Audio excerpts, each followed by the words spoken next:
I'm Dr. Colonel Atul Bhandari. Today I'm going to speak to you about salaries, compensation packages, and increments. The point in my mind is that the person who's heading an organization, whether it is the head of school or of a college or of a company, has to be paid disproportionately higher than the rest. Let us say, for example, that there are five levels of pay, five pay bands in an organization, regardless of what it is, whether it is a school, a college, or company, or any other organization. Now, the level one, which is got the top man, the person running the show, has to be paid much higher than the rest. It cannot be a graduated response. Why so? Because the leader of an organization has tremendous sway over the fortunes of that organization, whether it is a school, a college, or any other company.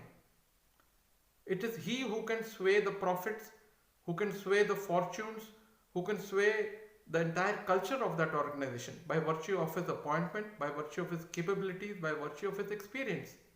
So that has to be compensated accordingly. It cannot just be marginally higher than level 2 in the pay band.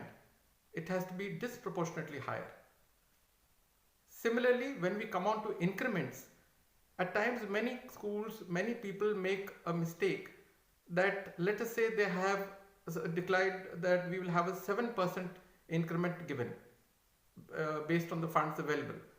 Now the teacher who's at the bottom of the school in terms of caliber and the teacher who's at the top of the school in terms of caliber are all given 7%. The idea is it appears to be fair.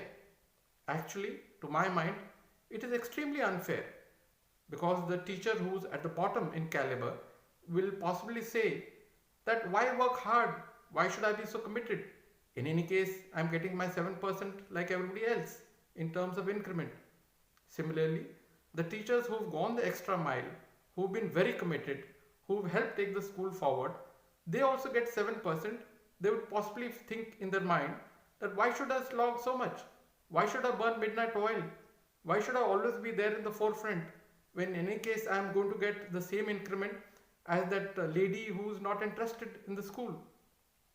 Now, what should be the answer? The answer is again similar to my earlier point that the performers, the high performers, the star players have to be paid disproportionately higher. They have to get a much better increment at the cost of the others.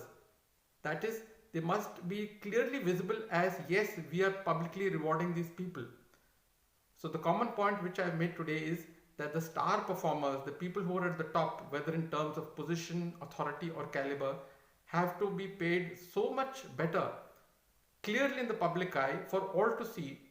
It is also a point for motivation.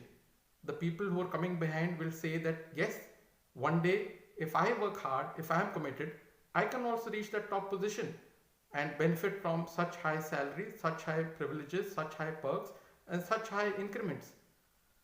So to sum up, the point I'm making is please ensure that top performers are looked after very well in terms of salary, compensation, perks, privileges and increments.